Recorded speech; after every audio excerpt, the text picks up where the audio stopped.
মাত্র ৩ দিন আগে আমি এই পুদিনা পাতার ডালগুলো আমার টবে রোপণ করেছিলাম এবং এখন সেগুলো সুন্দরভাবে গাছে পরিণত হয়েছে। ছোট্ট একটি ট্রিক্স অবলম্বন করে কিভাবে এই পুদিনা পাতার ডাল থেকে গাছ তৈরি করতে পারবেন সে বিষয়ে আজকে আমি কথা বলবো। আমরা যদি সরাসরি এখান থেকে ডাল কেটে মাটিতে রোপণ করি তাহলে কিন্তু এটা নাও হতে পারে বা মারা যেতে পারে। ছোট্ট একটি ট্রিক্স অবলম্বন করলে এই গাছটি কিন্তু ভালোভাবে গ্রো করবে। সেই পদ্ধতি আমি আজকে আপনাদেরকে দেখাবো।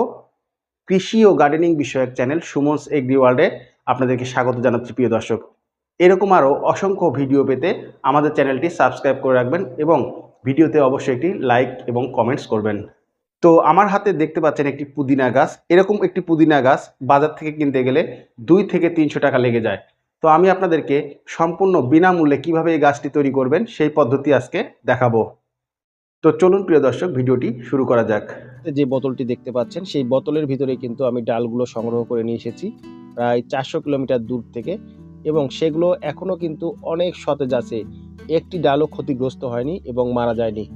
আমি বোতলে 3টি এরকম ছিদ্র করে নিয়েছি এবং বোতলের ভিতরে একটু পানি প্রয়োগ করেছি। আর বোতলের ভিতরে যাতে অক্সিজেনের পরিবহন সঠিক থাকে এই জন্য আমি ছিদ্রগুলো করে দিয়েছি। বোতলের সিপি খুলে আমি ডালগুলো আপনাদেরকে বের করে দেখানোর চেষ্টা করছি। দেখুন প্রিয় দর্শক, কত সুন্দর সতেজ এবং তরতাজা রয়েছে। এই ডাল থেকে আমি আজকে আপনাদেরকে চারা তৈরি করে দেখাবো। শুরুতে আমি একটি ধারালো ব্লেডের সাহায্যে এগুলোকে টুকরো টুকরো করে নেব, অর্থাৎ 4 থেকে 5টি টুকরো করে নেব। আমার কাছে 2টি ডাল আছে। আর এগুলো যদি আমি হাত দিয়ে ছিঁড়ি এবড়ো থেবড়ো হয়ে যায়, থেতালো হয়ে যায়। সেক্ষেত্রে সেখানে ছত্রাকের আক্রমণ ঘটার সম্ভাবনা থাকে এবং গাছগুলো মরে যাওয়ার সম্ভাবনা থাকে।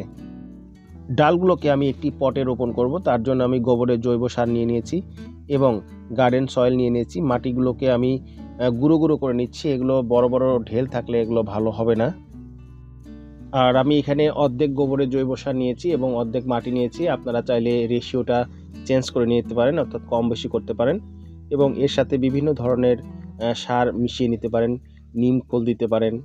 আর আমি কোনো ধরনের রাসায়নিক সার এখানে ব্যবহার করছি না, কারণ গোবরের জৈব সারই এটার জন্য যথেষ্ট। গোবরের জৈব সার দিয়ে যদি আমি এই গাছটিকে রোপণ করি তাহলে অনেক ঝোপালো গাছ পাবো আমি এখান থেকে। যে ছিদ্রটি দেখতে পাচ্ছেন এই ছিদ্র দিয়ে পটের পানি নিষ্কাশন ব্যবস্থা সুন্দরভাবে তৈরি করে নিতে হবে। এর জন্য এখানে কয়েকটি টবের ভাঙা টুকরো আমি দিয়ে দেব, যাতে পানিগুলো সুন্দরভাবে নিষ্কাশিত হতে পারে। এর ভেতরে যদি পানি জমে থাকে তাহলে গাছটি মারা যেতে পারে। ছিদ্রের উপরে আমি কিছুটা শুকনো পাতা ছিঁড়ে দিয়ে দিচ্ছি, যাতে টবের পানির সাথে অতিরিক্ত মাটি বের হয়ে যেতে না পারে। এরপর আমি আমার তৈরিকৃত মাটি দিয়ে পাত্রটি ভরাট করে দেব আস্তে আস্তে। সম্পূর্ণ পাত্র সুন্দরভাবে ভরাট করার পর এর উপরে পানি প্রয়োগ করতে হবে। প্রয়োজনে 2 বার পানি প্রয়োগ করে শুকিয়ে নিয়ে তারপরে গাছ রোপণ করতে হবে। প্রিয় দর্শক, পুদিনা পাতার গাছ রোপণের যে ট্রিক্সের কথা আমি আপনাদেরকে বলেছিলাম সেটা হচ্ছে, গাছ রোপণের পূর্বে ডালগুলোকে আপনারা 3 থেকে 4 দিন এভাবে পানির ভিতরে ভিজিয়ে রাখলে গাছের শেকড় বের হবে এবং তারপরে আপনারা সেই গাছগুলোকে মাটিতে রোপণ করবেন।